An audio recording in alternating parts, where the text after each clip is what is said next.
Assalomu alaykum, kitobsevar kitobxonlar.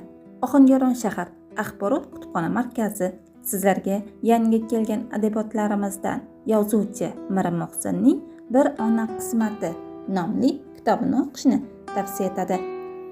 O'zbek she'riyati va nasrining ko'zga ko'ringan namoyandalaridan biri Mir Muhsin Mirsaidov o'z asarlarida xalqimizning mehnatsevarlik, vatanparvarlik va ma'naviy butunlik kabi fazilatlarni ulug'lagan.